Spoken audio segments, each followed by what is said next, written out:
बिस्मिल्लाहिर्रहमानिर्रहीम, अस्सलाम वालेकुम। अच्छा, इस वीडियो में हम बात करेंगे स्टूडेंट्स के हवाले से जो स्टडी वीज़ा अप्लाई करने जा रहे हैं, फाइनेंशियल डॉक्यूमेंट्स के हवाले से, स्पॉन्सर के हवाले से, टैक्स रिटर्न्स के हवाले से, इनकम सर्टिफिकेट के हवाले से, स्कॉलरशिप के हवाले से। एक कंप्लीट वीडियो पैकेज है आपके लिए, बड़े आसान अल्फाज में आपकी तमाम कन्फ्यूजन मैं दूर करने जा रहा हूँ। आपको बहुत ज़्यादा कन्फ्यूजन होती है जब आप स्टडी वीज़ा प्लान कर रहे होते हैं, स्पेशली फाइनेंशियल डॉक्यूमेंट्स के रिलेटेड। आप लोगों को आइडिया नहीं होता, आप लोग रोड मैप नहीं बना पाते, आपको ठीक स्टेप्स का नहीं पता होता, आपको ठीक टाइम का नहीं पता होता, आप लोग एडमिशन के चक्कर में भागते रहते हैं। जो रियल काम होता है, जो मेन काम होता है, उसको आप इग्नोर करते हैं और बहुत ज़्यादा कंसल्टेंट आपको मिस गाइड भी करते हैं, क्योंकि बेसिक्स जो चीज़ें होती हैं फाइनेंशियल डॉक्यूमेंट्स के रिलेटेड उनको इस चीज़ का आइडिया नहीं होता। एट द एंड क्या होता है कि आप लोगों का एडमिशन भी सिक्योर हो जाता है, स्कॉलरशिप के लिए भी आप एलिजिबल होते हैं, डॉक्यूमेंट्स आप अरेंज नहीं कर पाते, फाइनेंशियल डॉक्यूमेंट्स के रिलेटेड आपकी प्रिपरेशन होती नहीं है, तो एट द एंड क्या होता है, आपको जो है वो रिजेक्शन का सामना करना पड़ता है, आपको वीज़ा नहीं मिलता। तो बड़े आसान से अल्फाज में आप लोगों को बताने जा रहा हूँ कि जब भी आप स्टडी वीज़ा प्लान करेंगे तो किन चीज़ों का आप लोग ख्याल रखेंगे, अपना रोड मैप किस तरीके से बनाएंगे और कौन सी ऐसी कन्फ्यूजन्स हैं जो वेरी स्टार्ट में आप लोगों ने क्लियर कर लेनी है। अगर ये चीज़ें आप कर लेंगे, स्टार्ट में ये चीज़ें क्लियर होंगी और आप अपना रोड मैप बना लेंगे और उसके बाद आप अपने काम को, अपने प्रोसेस को कंटिन्यू करेंगे, अपने डॉक्यूमेंट्स को जो है वो अरेंज करेंगे, अलाइन करेंगे, यकीनन आपके रिजल्ट्स अच्छे होंगे, आपके वीज़ा लगने के चांसेस बहुत बढ़ जाते हैं। किन चीज़ों का आपने ख्याल रखना है? सबसे पहले, जब भी आप लोग स्टडी वीज़ा प्लान करें तो इस बात को मेक श्योर करें कि आपका स्पॉन्सर कौन है। आप वेरी स्टार्ट में ये डिसाइड करें कि कौन रिस्पॉन्सिबिलिटी लेगा आपके फंड्स की, आप किसको स्पॉन्सर शो करेंगे। 99% हम पेरेंट्स को ही करते हैं, चाहे वो फादर हैं या मदर हैं। आपकी ये तमाम तर सवालात जो कन्फ्यूजन्स हैं कि जी मदर को स्पॉन्सर तो कर रहे हैं, वो कुछ भी नहीं करती, वो हाउस वाइफ हैं, उनके अकाउंट का ये इशू है, फादर ओवरसीज़ हैं, फादर फार्मर हैं, सैलरी पर्सन है तो सैलरी कम है, इन तमाम तर सवालात के जवाब मैं क्लियर करने जा रहा हूँ। तो ये किस तरीके से चीज़ें मैनेज करनी है, किन चीज़ों को वीज़ा ऑफिसर देखता है, तो वेरी स्टार्ट पे आपने ये डिसाइड करना है कि स्पॉन्सर कौन करेगा। मैं हमेशा ये रिकमेंड करता हूँ कि आप किसी न किसी प्रोफेशनल को जो इंतहाई जिम्मेदारी के साथ आपका प्रोसेस देखे, फाइनेंशियल डॉक्यूमेंट्स को देखे, FBR के टैक्स रिटर्न्स को देखे, इनकम सर्टिफिकेट के बारे में वो चीज़ें समझे और आपको गाइड करे कि कब आपने वो डॉक्यूमेंट्स बनाने हैं, क्योंकि चीज़ें पैरेलल चल रही होती हैं। इनकम सर्टिफिकेट के लिए भी वहाँ पे स्कॉलरशिप लेना है तो उसके लिए इनकम सर्टिफिकेट चाहिए या नो प्रॉपर्टी सर्टिफिकेट चाहिए, और साथ में जब वीज़ा लेना है तो 2 साल के FBR गोशवारे चाहिए स्पॉन्सर के। तो ये चीज़ें कन्फ्यूज़ कर देती हैं आप लोगों को ठीक पता नहीं होता, तो आप लोग गलती कर देते हैं, ब्लंडर कर जाते हैं। तो ये डिसाइड आपने कर लिया कि स्पॉन्सर कौन करेंगे। फिर जो सबसे अहम चीज़ है वो है उनकी मेन इनकम देखना है। स्पॉन्सर सैलरी पर्सन है, बिजनेस पर्सन है, फार्मर है, कोई सेविंग अकाउंट है वहाँ से प्रॉफिट आता है, ओवरसीज़ हैं, तो उनकी इनकम उनकी पोर्टफोलियो के हिसाब से, उनकी प्रोफाइल के हिसाब से, तो उनकी इनकम का जो पैरामीटर है उसको देखना है। इनकम कंसिस्टेंट होनी चाहिए और वो रेगुलरली जो है वो बैंक स्टेटमेंट में क्लियरली जो है उसकी प्रेजेंटेशन होनी चाहिए। यही वजह है बैंक स्टेटमेंट की प्रेजेंटेशन की वजह से, बैंक स्टेटमेंट में क्रेडिट और डेबिट की एंट्रीज़ की वजह से, एक्सपेंसेस की वजह से, उसको ठीक तरीके से मैं समझता हूँ कि प्रेजेंट और खूबसूरत बनाने की वजह से मैं कहता हूँ कि आप लोग हमेशा टाइम से प्रोसेस स्टार्ट किया करें। अगर आपको 6 माह की बैंक स्टेटमेंट रिक्वायर है तो वो उसी तरीके से प्लान होनी चाहिए जिस तरीके से कोई भी प्रोफेशनल आपको रिकमेंड करता है, आपके पोर्टफोलियो के हिसाब से, आप लोगों की डिसाइड करदा इनकम के हिसाब से और फंड्स की जस्टिफिकेशन के हिसाब से। तो सबसे पहले आपने डिसाइड कर लिया कि स्पॉन्सर कौन करेगा, फिर हम डिसाइड करते हैं कि उनकी इनकम हमने कितनी बनानी है। पहले वो सैलरी पर्सन है तो कितनी इनकम है, एग्रीकल्चर है तो कितनी इनकम है, ओवरसीज हैं तो कितनी इनकम है, और उस इनकम को आप किस तरीके से। कुछ लोग ऐसे हैं कि उनकी इनकम अच्छी खासी होती है लेकिन वो बैंक स्टेटमेंट को यूटिलाइज ही नहीं कर रहे होते। वो ये समझ रहे होते हैं कि हमने 25 लाख या 30 लाख बस अकाउंट में रखना है और हमें वीज़ा मिल जाना है। भाई ऐसा नहीं होता। वीज़ा ऑफिसर कुछ चीज़ों को देखता है, आपने उसकी नफ्सियात को, उसकी साइकोलॉजी को समझना है, उसके अकॉर्डिंग आपने अपनी बैंक स्टेटमेंट की प्रेजेंटेशन देनी है। इस तरीके से आपने उसको अलाइन करना है कि उसमें आपकी 6 मंथ की प्रॉपर इनकम भी डिक्लेयर हो, प्रॉपर एक्सपेंसेस भी शो हो रहे हो, प्रॉपर सेविंग भी शो हो रही हो। तो इन चीज़ों को देखना होता है। फिर अगर आपके पास ज़्यादा फंड्स नहीं है, फंड्स फॉर एग्जांपल आपने स्टेटमेंट शुरू किया फैब से और आप जाते हैं अगस्त तक, फैब के स्टार्ट में आपके पास 5 लाख पड़ा है लेकिन इनकम प्रॉपर आ रही है, तो बकिया जो अमाउंट है 20 लाख 30 लाख आप मार्च में या अप्रैल में ले आते हैं तो इसका इतना इशू नहीं होता, लेकिन उसकी भी बैक एंड पे 100% जेन्युइन तरीके से स्टोरी होनी चाहिए कि भाई मेरे पास सेविंग में ओपनिंग बैलेंस 5 लाख था, ये मेरी सेविंग्स थी, और उसके बाद आपकी 1,50,000, 1,20,000, 1 lakh 2 lakh income per month आ रही है, आप उसमें से एक्सपेंसेस कर रहे हैं। आप अप्रैल या मई में आप क्या करते हैं, आप 25 लाख या 30 लाख रुपीज़ उसमें डिपॉजिट करवाते हैं। अब उसकी आपने जस्टिफिकेशन देनी है। बड़ा टिपिकल हो चुका है, लोग कहते हैं 99% जी गोल्ड की रसीद लगा दे, ये कर दे वो कर दे। आपके पोर्टफोलियो के हिसाब से, आपकी इनकम के हिसाब से ये चीज़ें डिसाइड कर दी होती है। काफ़ी ऐसे लोग होते हैं जिनका ओपनिंग बैलेंस इंतहाई रीजनेबल होता है, तो उनके लिए प्लानिंग और होती है। कुछ ऐसे लोग होते हैं जिनका अकाउंट डेड पड़ा होता है, उसको एक्टिवेट करना होता है। तो जब आपके स्पॉन्सर का अपना अकाउंट ना हो तो मेरी रिकमेंडेशन हमेशा ये होती है कि स्टूडेंट का अकाउंट फिर लगाया जाए, क्योंकि इसी वजह से भी रिजेक्शन आ जाती है जब आपके स्पॉन्सर का अकाउंट जो है वो न्यूली ओपन होता है और उसमें बैंक स्टेटमेंट की जो प्रेजेंटेशन होती है वो उस तरीके से नहीं होती जो इंटरनेशनल इमिग्रेशन स्टैंडर्ड होता है। तो ये चीज़ें हैं, इन चीज़ों का आपने ख्याल भी रखना है। और दूसरी अहम बात कि इनकम की कंसिस्टेंसी के साथ साथ जो आपके डॉक्यूमेंट्स आपने अरेंज करने होते हैं, जो सपोर्टिव डॉक्यूमेंट आपने अरेंज करने होते हैं, जो बैकअप के लिए आपने 7 डॉक्यूमेंट्स अटैच करने होते हैं। फॉर एग्जांपल आप बिजनेसमैन हैं तो बिजनेस के रिलेटेड डॉक्यूमेंट्स चाहिए, एनटीएन चाहिए। तो फिल 4 जब भी आप प्लानिंग करें सबसे पहले अपने स्पॉन्सर को एफबीआर में रजिस्टर्ड करवाया करें। मैं ये रिकमेंड करता हूं कि स्पॉन्सर को एनटीएन बनवा लें, उसको एफबीआर में रजिस्टर्ड करवा दें। भले आप एफबीआर की टैक्स रिटर्न सबमिट ना करवाएं, उसको लेट भी करवा लें तो वो चल जाएगा। लेकिन जब भी आपका प्लानिंग हो, जब भी आपका इरादा हो, एज सून एज पॉसिबल आपने अपने स्पॉन्सर की एफबीआर में रजिस्ट्रेशन करवानी है, उनका एनटीएन नंबर हासिल करना है।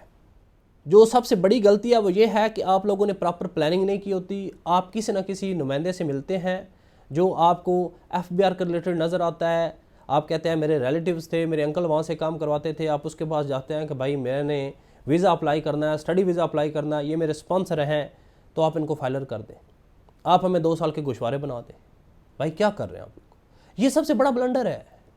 जब तक आपका रोड मैप फाइनलाइज नहीं होगा, इनकम कितनी बनानी है, फंड्स कहाँ से आएंगे, अभी आपके पास कितनी अमाउंट है, कितनी नहीं है, आप कहीं से परचेज कर रहे हैं, कोई इन्वेस्टर से ले रहे हैं स्टेटमेंट, या जो भी आपकी प्लानिंग है, आप किसी प्रोफेशनल के साथ प्रॉपर सेटिंग करके या प्रॉपर उसके साथ कम्युनिकेशन करके डिस्कस नहीं करते, रोड मैप नहीं बनाते, तब तक आप अपने टैक्स रिटर्न्स जो है वो जेन्युइनली नहीं बना सकते। क्योंकि वो सारी चीज़ें एग्जीक्यूट करनी होती हैं। कोई भी प्रोफेशनल जो होता है उसको ये सारी चीज़ें पता होती हैं। वो आपके एंड तक प्रोसेस को जो है वो माइंड में सोच रहा होता है, उसको पता होता है कि मैंने एग्जीक्यूशन कहाँ पे करनी है, किन चीज़ों को मैंने रिलेट करना होता है। वीज़ा ऑफिसर 100% वीज़ा दे देता है, लेकिन अगर तब देता है जब आपके सारे पॉइंट्स आपस में मैच कर। मिसाल के तौर पर आप कहते हैं जो मेरे फादर हैं वो मुझे स्पॉन्सर कर रहे हैं, वो सैलरी पर्सन है। अब सैलरी स्लिप तो पता चल गई कि सैलरी स्लिप में सैलरी आ रही है, वो सैलरी जो है वो आपके अकाउंट में भी आनी चाहिए, वही सैलरी टैक्स रिटर्न में भी होनी चाहिए, वही सैलरी आपने क्लेम भी की हो। तो एक पॉइंट को 4-4, 5-5 पॉइंट के साथ हम लोग जस्टिफिकेशन उसकी देते हैं। हम चाहते हैं कि डॉक्यूमेंट्स की प्रेजेंटेशन इतनी सिंपल, इतनी क्लियर और इतनी फेयर हो कि वीज़ा ऑफिसर देखते ही उसके अंदर जितने भी डाउट्स हैं इनकम के रिलेटेड, फंड्स के रिलेटेड, बहुत क्लियर हो जाए। कई दफ़ा आप लोगों के पास फंड्स होते हैं, आप लोग उनको ठीक से तरतीब नहीं दे पाते, ठीक से उसकी प्रेजेंटेशन नहीं कर पाते, ठीक से बैंक स्टेटमेंट को एग्जीक्यूट नहीं कर पाते, और एट द एंड क्या होता है कि वीज़ा में रिजेक्शन हो जाती है। तो आप लोग स्टेटमेंट बनाएं, एडमिशन के पीछे भागें, लेकिन उससे पहले ठीक रोड मैप बनाना, ठीक स्टेप्स बनाना, उन स्टेप्स को स्टेप बाय स्टेप एक्यूरेसी के साथ फॉलो करना, ये एक बहुत बड़ा टास्क होता है। मैं समझता हूँ, मैं एहसास करता हूँ कि आप लोगों का टाइम बहुत कीमती होता है, और ज़ाहिर बात है काफ़ी मंथ्स आपको जो है हेडेक लेना पड़ता है। डॉक्यूमेंट्स का अटेस्टेशन है, एडमिशन है, यूनिवर्सिटीज़ के मामला हैं, फीसेस हैं, ढेर सारी ऐसी चीज़ें हैं जिनको आप देखते हैं और आप उनको फॉलो करते हैं, लेकिन मेन काम जो है वो आप इग्नोर कर रहे होते हैं। तो फाइनेंशियल बहुत बड़ा टास्क है, बहुत अहम टास्क है। इसके ऊपर आपको बड़ी जिम्मेदारी, बहुत ईमानदारी से काम करना पड़ता है। और हमेशा जब भी किसी प्रोफेशनल से आप कांटेक्ट करें तो उसे फिर बात बताया करें कि आपके पास फंड्स कितने हैं, स्पॉन्सर की डिटेल्स क्या हैं, उसकी एसेट्स की डिटेल्स क्या हैं, ताकि जितनी खूबसूरती के साथ आपके टैक्स रिटर्न्स बनेंगी, आपकी बैंक स्टेटमेंट बनेंगी, उतने ज़्यादा आपके चांसेस होंगे। और याद रखें, कई दफ़ा आप ये भी गलती करते हैं कि बैंक स्टेटमेंट बड़ी एक्यूरेट बना लेते हैं आप, फंड्स भी आपके ठीक जस्टिफाई होते हैं, लेकिन आप क्या कर रहे होते हैं कि उन सेम डॉक्यूमेंट्स को जो है सेम एग्जीक्यूट नहीं कर पाते टैक्स रिटर्न्स में। तो टैक्स रिटर्न्स का मैच करना, बैंक स्टेटमेंट का मैच करना, ये बड़ा अहम होता है। इनकम की कंसिस्टेंसी, ये बड़ा टेक्निकल क्वेश्चन होता है। फंड्स की जस्टिफिकेशन, फंड्स कहाँ से आए हैं। फॉर एग्जांपल आपके पास ओपनिंग बैलेंस 5-10 लाख था तो 20 लाख पिछला कहाँ से आया है, उसका एक बेहतरीन सिंपल और क्लियर इमेज होना चाहिए। अब मुख्तलिफ तरीक़ाकार हो सकते हैं। एक फार्मर है तो हम कह सकते हैं कि उसने गंदम सेल की है, उसने दरख्त सेल किए हैं, उसने जानवर सेल किए हैं, या कोई भी इस तरह के सिनेरियो जो है वो बनाया जा सकता है। अगर आपके पास गाड़ी है, गाड़ी की ओनरशिप है आपके स्पॉन्सर के पास, तो उसको सेल किया जा सकता है। अगर ओनरशिप ही नहीं है तो बेतुके डॉक्यूमेंट्स बनाना और गैर ज़रूरी तरीके से चीज़ों को जो है वो मिक्सअप करना और कंफ्यूज करना अपने केस को, एट द एंड जो है वो वीज़ा नहीं मिलता। तो आपने इन चीज़ों का ख्याल रखना है। फर्दर आप ये भी बात ध्यान में रखें कि आप लोगों ने जब स्कॉलरशिप लेनी होती है तो आपको इनकम सर्टिफिकेट चाहिए होता है। इनकम सर्टिफिकेट के लिए आपको क्या चीज़ें रिक्वायर हैं, FBR की टैक्स रिटर्न चाहिए होती है लास्ट ईयर की, और यानी जिस ईयर का भी आप अपनी यूनिवर्सिटी से चेक करते हैं, जो भी रीजनल नीड बेस्ड स्कॉलरशिप होती है उसकी रिक्वायरमेंट क्या है, किस ईयर का उसको इनकम सर्टिफिकेट चाहिए। तो उस ईयर की हम क्या करते हैं, आपके टैक्स रिटर्न बनाते हैं। फिर उस टैक्स रिटर्न में हमने जो इनकम है वो ज़ाहिर बात है आपको पता ही, आपने अपने आप को शो करना होता है कि आप बहुत बेबस हैं, गरीब हैं, तो तब जाके आपको वो नीड बेस्ड स्कॉलरशिप मिलती है। तो उस तरीके से चीज़ों को प्लान करना होता है। फिर आप रीजनल टैक्स ऑफिस FBR का जो करीबी ऑफिस होता है जहाँ पे आप रहते हैं, तो आपने वहाँ पे जाके वो जो टैक्स रिटर्न होती है वो देनी होती है, और वहाँ से आपका इनकम सर्टिफिकेट जो है वो आपको मिल जाता है। इनकम सर्टिफिकेट का सैंपल आपको स्क्रीन पे शो भी हो रहा है। और इसी तरीके से स्कॉलरशिप के डॉक्यूमेंट्स आपने रेडी करने होते हैं। फिर उसके बाद वीज़ा के डॉक्यूमेंट्स रेडी करने होते हैं। तो उसमें फिर आपका जो रोड मैप है, जो फाइनल प्लानिंग है, और फिर उसकी जो एग्जीक्यूशन है, ये बड़ा काम करती है। तो स्पॉन्सर आप अपने पेरेंट्स में से किसी को भी कर सकते हैं। मदर हाउस वाइफ है तो कोई वरी वाली बात नहीं है, आप उनका बिजनेस रजिस्टर्ड करवा सकते हैं, आप उनकी सैलरी शो कर सकते हैं। लेकिन टाइम से काम करेंगे तो हम प्रॉपर प्लानिंग करेंगे ना, प्रॉपर रोड मैप बनाएंगे, फिर उसकी एग्जीक्यूशन करेंगे। बैंक स्टेटमेंट में 6 मंथ रेगुलर सैलरी आ रही है, भले वो पहले जॉब नहीं करती थी, भले पहले से उनका बिजनेस नहीं था, लेकिन आप इन चीज़ों को एंगेज कर सकते हैं, मैनेज कर सकते हैं, अच्छे तरीके से प्रेजेंट कर सकते हैं, ताकि जो है आपकी जो बैंक स्टेटमेंट की प्रेजेंटेशन है वो भी एक्यूरेसी के साथ हो, इनकम की कंसिस्टेंसी भी जस्टिफाई हो जाए, और फिर जो फंड्स आने हैं फिर उसकी तरतीब भी जो है आपके पोर्टफोलियो के हिसाब से बनाई जाती है। लाइक कैसे, आप कहते हैं प्रॉपर्टी सेल की है, प्रॉपर्टी सेल आप कर रहे हैं मार्च 2025 को, मार्च में जो है वो ट्रांजैक्शन ही नहीं हुई आपके अकाउंट में क्रेडिट ही नहीं अमाउंट हुई, अमाउंट आ जा रही है, आपको टोकन मनी 5 लाख मिला, वो 5 लाख किधर गया, उसको कैश में है, सेविंग में है, किधर है, 30 लाख आज आपको मिल रहा है। तो इन डेट्स का भी बहुत ख्याल रखना होता है। ये छोटी छोटी माइनर सी मिस्टेक्स होती हैं जिनसे बचना होता है।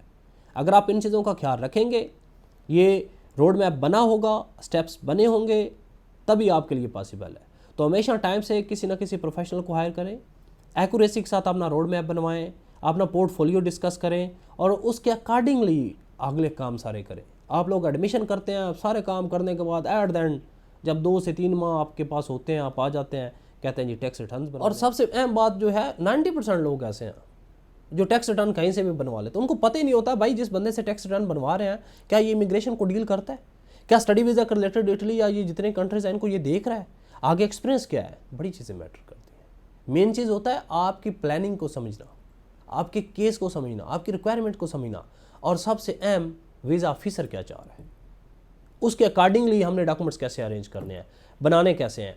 प्रॉपर्टी अगर आप सेल कर रहे हैं तो प्रॉपर्टी की कोई ऑनरशिप का कोई ना कोई डॉक्यूमेंट, प्रॉपर्टी की कोई सेल डीड, और वहाँ से जो अमाउंट मिली है वो आपके अकाउंट में क्रेडिट हुई है, चेक मिला है, कैसे अमाउंट आई है, ये बैंकिंग चैनल का यूज़ होना, फिर उस अमाउंट का आपके अकाउंट में आना, फिर उसके रिलेटेड जो है वो सपोर्टिव डॉक्यूमेंट बनाना, ये सारी चीज़ें बड़ी हैं। और अल्हम्दुलिल्लाह बड़ी जिम्मेदारी के साथ आप लोगों को हमारे प्लेटफॉर्म से ये सारी चीज़ें गाइड भी की जाती हैं।